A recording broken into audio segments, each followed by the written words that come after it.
መንግስት ከወረሳቸው የግለሰብ ቤቶች ጋር በተያያዘ አዲስ ውሳኔ ተላልፈዋል። ውሳኔው ቤታቸው ተወርሶ ጉዳያቸውን ወደ ፍርድ ቤት ባልወሰዱ ባለንብረቶች ላይም ተፈጻሚ ይሆናል ተብሏል። በሌላ በኩል ማስተር ካርድ በኢትዮጵያ አገልግሎት መስጠት ጀምረዋል። ይህም ለበርካታ ዓመታት ብዙዎች ሲጠይቁት የነበረውን አንገብጋቢ የዓለም አቀፍ ክፍያ ጉዳይን የሚፈታ ነው ተብሏል።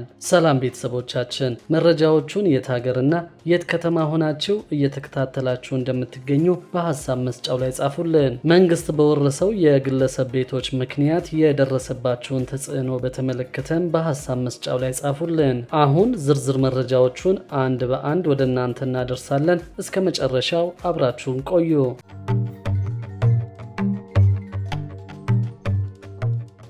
በደርግ መንግስት ያለ አግባብ ከአዋጅ ውጭ ቤታችን ተወርሶብናል በሚልና እንዲመለስላቸው ክስ የሚያቀርቡ ሰዎችን በተመለከተ በሁሉም ላይ ተፈጻሚ የሚሆንና እንደ ሕግ የሚቆጠር አዲስ ውሳኔ ይፋ መሆኑ ተሰምቷል። ውሳኔው በቅርቡ የወጣ ሲሆን የተላለፈው ውሳኔ ደግሞ ቤቴ ከአዋጅ ውጭ ተወስዶብኛል በሚሉ ግለሰብና በፌዴራል ቤቶች ላይ በፌዴራል ከፍተኛ ፍርድ ቤት ባቀረቡት ክስ መሰረት የተጀመረ ክርክር ነው። በዚህም በቀዳማዊ አጼ ኃይለ ሥላሴ መንግስት እናታቸው ባለ 6 ፎቅ ቤት ሰርተው ሌሎች ክፍሎች ሲወረስባቸው እናታቸው ግን በአዋጁ መሰረት በምርጫ አንድ ቤት ወይም አንድ ክፍል ብቻ የወሰዱ በመሆናቸውና ለወሰዱት ቤትም ግብር እየከፈሉ ቢቆዩም እናታቸው ለሕክምና ወደ ውጭ በመሄዳቸው የወቅቱ የኪራይ ቤቶች አስተዳደር የአሁኑ የፌዴራል ቤቶች ኮርፖሬሽን ቤቱን ለኪራይ ቤቶች እንዲያስረክቡ ትዕዛዝ አስተላልፎባቸዋል። በዚህም ሁኔታ ላይ ሳሉ እናታቸው ማረፋቸው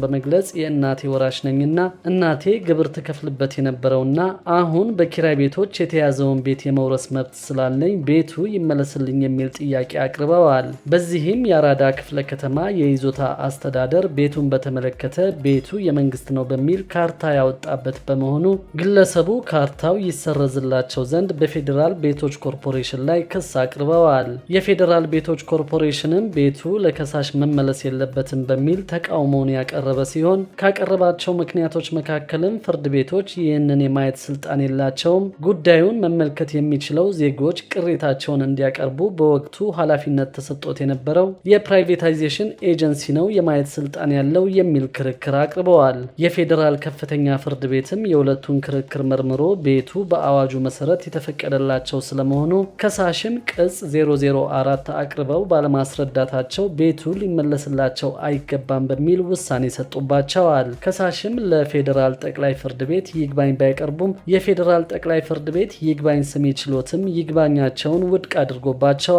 ከሳሽ ጉዳዩን ወደ ሰበር ሰሚ ችሎት በመውሰዳቸው ችሎቱ ቤቱ ሊመለስላቸው እንደሚገባና የወጣው ካርታ ሊሰረዝ ይገባል በሚል ውሳኔ ቢሰጥም የፌዴሬሽን ምክር ቤት ውሳኔ ደግሞ ከዛሬ 40 ዓመት በፊት በመንግስት እጅ የገባን ቤት በሚመለከት አመልካች ወይም የፌዴራል ቤቶች ቅጽ ካላቀረበ ቤቱ በመንግስት እንደተወረሰ አይቀርም የሚለው ከቅጹ ዓላማና ቆይታ አንጻር ተቀባይነት የሌለው ነው ብለዋል። ግለሰቡም የምርጫ ቤት መሆኑን በክርክር ወቅት ሲያቀርቡ የነበረ ቢሆንም የምርጫ ቤታቸው እንደሆነ ለማስረዳት ያቀረቡት ማስረጃ ባለመኖሩ ቤቱን የምርጫ ቤታቸው ነው ብሎ ውሳኔ መስጠቱ አግባብነት የሌለውና አከራካሪው ቤትም በመንግስት ቁጥጥር ስር በመሆኑና ከአዋጅ ውጭ የተያዙ ቤቶችን እያጣራ እንዲመልስ ስልጣን ወደ ተሰጠው ፕራይቬታይዜሽን ኤጀንሲ ጉዳያቸውን አቅርበው ቤቱ እንዲመለስላቸው ያልተወሰነ በመሆኑ የፌዴራል ፍርድ ቤት ለረዥም ጊዜ በመንግስት ቁጥጥር ስር የነበሩ ቤቶችን እጣ ፈንታ አስመልክቶ ከሰጠው ውሳኔ አንጻር የፍርድ ቤቱ ውሳኔ ከሀገሪቱ ህገ መንግስት ጋር የሚቃረን ሆኖ አግኝቼዋለሁ ሲል ምክር ቤቱ ወስኗል። ሰበር ሰሚ ችሎትም የሰጠው ውሳኔ ማለትም ለግለሰቡ ቤቱ ይመለስለት ዘንድ የሰጠው ውሳኔ ህገ መንግስቱን የሚጥስ ሆኖ ስላገኘው ተሽሯል የሚል ውሳኔን አስተላልፏል ተብሏል። በዚህ ውሳኔ መሰረት መንግስት የግለሰብ ቤትን ወርሶብኛል በሚል ወደ ፍርድ ቤት የሚሄዱ ግለሰቦች ቤቱን የሚያገኙበት እድል የተዘጋ መሆኑን ለማወቅ ችለናል። በሌላ በኩል ማስተር ካርድ በኢትዮጵያ አገልግሎት መስጠት ጀምሯል። ይህም ለበርካታ ዓመታት ብዙዎች ሲጠይቁት የነበረውን አንገብጋቢ የዓለም አቀፍ ክፍያ ጉዳይን የሚፈታ ነው ተብሏል። የኢትዮጵያ ንግድ ባንክ ዓለም አቀፍ የፕላስቲክና ቨርቹዋል የቅድመ ክፍያ ማስተር ካርድን ይፋ አድርጓል። የኢትዮጵያ ንግድ ባንክ ከዓለም አቀፉ አቀፉ የክፍያ ተቋም ማስተር ካርድ ጋር በመተባበር የማስተር ካርድ ቅድመ ክፍያ ስርዓትን አስጀምረዋል። የካርድ ክፍያ ስርዓትን አንድ ደረጃ ከፍ ያደርጋል የተባለለት ቨርቹዋል ማስተር ካርድ ኦንላይን መጠቀም የሚያስችል አዲስ ካርድ በኢትዮጵያ ንግድ ባንክ ይፋ ተደርጓል። የኢትዮጵያ ንግድ ባንክ ከማስተር ካርድ ጋር በመተባበር ደህንነቱ የተጠበቀና ምቹ የዓለም አቀፍ ዲጂታል ክፍያዎችን በቨርቹዋል ካርዶች በመጠቀም የሚያስችል መሆኑ ተገልጿል። የኢትዮጵያ ንግድ ባንክ ከማስተር ካርድ ጋር በጋራ በመሆን ሲሰራ የነበረውን ቨርቹዋል ቴክኖሎጂ ካርድ ወደ ስራ ማስገባቱን ይፋ ያደረገ ሲሆን በሞባይል ባንኪንግ ቨርቹዋል ካርዱን ማግኘት እንደሚቻልም ተገልጿል።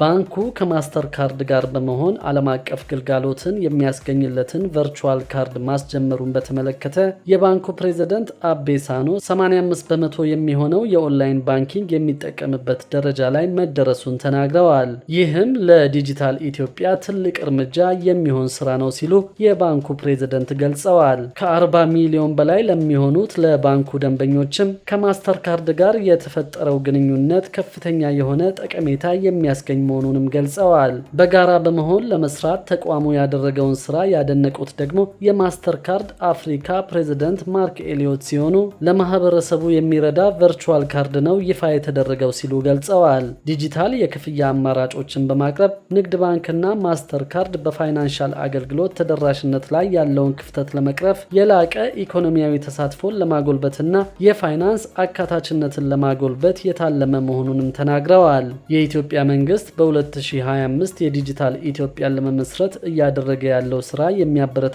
መሆኑን በመግለጽ አካታች የሆነ የኢኮኖሚ እድገት ለመፍጠር ይረዳል ሲሉ አክለዋል። ማስተር ካርድ በ200 ሀገራት ደንበኞችን በማፍራት የሚታወቅ ሲሆን ዘላቂ ኢኮኖሚ ለመገንባትም እየሰራ እንደሚገኝ ተገልጿል። በሌላ በኩል ደግሞ ከመኖሪያ ቤት ጋር በተያያዘ አዲስ አዋጅ ሊወጣ መሆኑን አውቀናል። በዚህ አዋጅ መሰረት የትኛውም የቤት ባለቤት አካባቢውን የማጽዳት ኃላፊነት እንደሚጣልበት ታውቋል። ግለሰቦች የመኖሪያ አካባቢያቸውን እስከ 20 ሜትር፣ ድርጅቶች ላይ ደግሞ እስከ 50 ሜትር የማጽዳት ኃላፊነት የሚጥለው ረቂቅ አዋጅ ውይይት እየተደረገበት መሆኑ ተገልጿል። በህዝብ ተወካዮች ምክር ቤት የውሃ የመስኖና የቆላማ አካባቢ ልማት ጉዳዮች ቋሚ ኮሚቴ ከመንግስትና የግል ዘርፍ ባለድርሻ አካላት ጋር በደረቅ ቆሻሻ አያያዝና አወጋገድ ረቂቅ አዋጅ ላይ ውይይት አድርገዋል። ረቂቅ አዋጁ ግለሰቦች የመኖሪያ አካባቢያቸውን እስከ 20 ሜትር፣ ድርጅቶች ላይ ደግሞ እስከ 50 ሜትር የማጽዳት ኃላፊነት እንደሚጥልና አንድ ጊዜ ጥቅም ላይ ውለው የሚጣሉ የፕላስቲክ ከረጢቶች እንደሚከላከል ተገልጿል። የአካባቢ ጥበቃ ባለስልጣን ዋና ዳይሬክተር ለሊሴ ነሜ ረቂቅ አዋጁ የተጀመረውን ጽዱና አረንጓዴ ኢትዮጵያን የመፍጠር እንቅስቃሴን የሚደግፍ መሆኑን ገልጸዋል። ለአንድ ጊዜ ጥቅም ላይ የሚውሉ የፕላስቲክ ከረጢቶች ለአሰባሰብ አዳጋችና አካባቢን በመበከል ማህበረሰቡን ለተለያዩ የጤና ችግሮች እየዳረጉ ስለሆነ መቆም አለባቸው ብለዋል። የቋሚ ኮሚቴው ሰብሳቢ ፈቲያ አህመድ ረቂቅ አዋጁ ረዥም ዘመናትን ማገልገል እንዲችል በርካታ ባለድርሻዎችን ያካተተ ውይይት በቀጣይነት እንደሚደረግበት ገልጸዋል። ደረቅ ቆሻሻ በአካባቢና በሰዎች ደህንነትና ጤንነት ላይ እያስከተለ ያለውን ተጽዕኖና ጉዳት ለመከላከልና ጉዳቱን ለመቆጣጠር አዋጁ መዘጋጀቱን ከህዝብ ተወካዮች ምክር ቤት የተገኘው መረጃ አመልክቷል። በሌላ በኩል ደግሞ የጣራና የግድግዳ ግብር ቅጣት በእጥፍ መከፈል መጀመሩን ሰምተናል። ቀኑ በገፋ ቁጥር የወለድ ክፍያው እንደሚጨምርና እስካሁንም 7.2 ቢሊዮን ብር ገቢ መሰብሰቡ ታውቋል። በአዲስ አበባ ከተማ ከጣራና ግድግዳ ግብር 7.2 ቢሊዮን ብር ገቢ መሰብሰብ መቻሉን ያስታወቀው የከተማ አስተዳደሩ ገቢዎች ቢሮ ነው። የአዲስ አበባ ከተማ አስተዳደር በአዲስ አበባ ነዋሪዎች ላይ ከሚያዝያ ወር 2015 ዓ.ም ጀምሮ ተግባራዊ የሚሆን የጣራና ግድግዳ ግብር እንዲከፍሉ የውሳኔ ሀሳብ ማስተላለፉ ይታወቃል። የጣራና ግድግዳ ግብር መክፈያ ጊዜ እስከ የካቲት 30 ቀን 2017 ዓ.ም ድረስ እንዲከፈል የተቀመጠው ቀነ ገደብ ካለፈ በቅጣትና ወለድ ክፍያ እንደሚስተናገዱም የአዲስ አበባ ገቢዎች ቢሮ መግለጹ የሚታወስ ነው።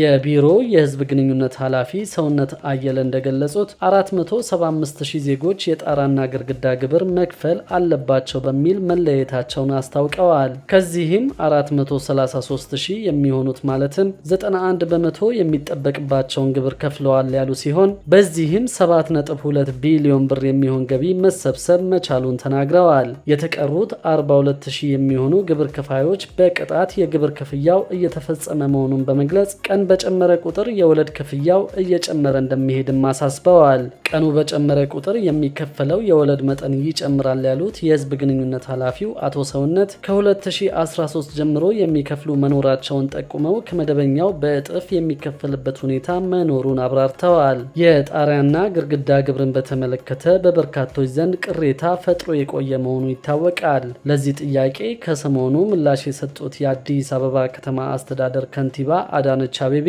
የጣሪያና የግድግዳ ግብር አከፋፈል ቀድሞ የነበረ ነው ያሉ ሲሆን ግብሩን አትሰብስቡ ብሎ የከለከለን የለም ሲሉ ምላሽ መስጠታቸው አይዘነጋም። የክፍያ መጠኑ ህጉ ሲወጣ የነበረውን የቤት ኪራይ ዋጋ መሰረት አድርጎ እንደነበርና አሁን ደግሞ ቤቶች በሚከራዩበት ዋጋ የሚሰላ መሆኑን አክለው ገልጸዋል። ክቡራትና ክቡራን የአዲስ ቢዝነስ የዩቲዩብ ቻናል ተከታታዮቻችን ይህንን ቻናል ሰብስክራይብ ሳታደርጉ የምትከታተሉ ከሆነ ቢዝነስና ሌሎች ተያያዥ ጉዳዮችን በተመለከተ አዳዲስ መረጃ ለማግኘት የዩቲዩብ ቻናሉን ሰብስክራይብ በማድረግ ቤተሰብ እንድትሆኑን በትህትና እንጠይቃለን።